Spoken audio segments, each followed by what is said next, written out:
ஸ்ரீ லட்சுமி குபேரர் ஆலயம் ரத்னமங்கலம்.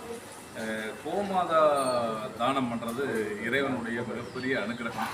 அந்த அனுகிரகம் எனக்கு இன்னைக்கு கிடைக்கப்பட்டதுக்கு பிரதோஷ நாளில் இதை ஏற்படுத்தி கொடுத்த எங்கள் அக்கா சாந்தினி நடராஜன் அவர்களுக்கு ரொம்ப நன்றி. இப்போ அவங்க சார்பாக இந்த கண்ணுக்குட்டியை ஐயாகிட்ட கொடுக்குறேன். எல்லா வளமும் நலமும் பெற்று இருக்கணும். எல்லாரும் ரத்னமங்கலம் ஸ்ரீ லட்சுமி குபேரர் ஆலயத்துக்கு வாங்க. என்னுடைய வாழ்விலேயே எவ்வளவோ நல்ல மாற்றங்கள் ஏற்பட்டிருக்கு. திரைத்துறையில் நான் நல்ல இடங்களுக்கு வந்திருக்கேன், நல்ல ஒரு பரிமாணங்கள் கிடைச்சிருக்கு. அப்பேற்பட்ட ஒரு சக்தி வாய்ந்த ஆலயம் அரைக்காசம்மன் ஆலயம், லட்சுமி குபேரர் ஆலயம். குபேர அருள் உங்களுக்கு எல்லாமே வளமும் நலமும் கொடுக்கும். என்னுடைய அனுபவத்தை சொல்கிறேன். ஐயா இந்தாங்க.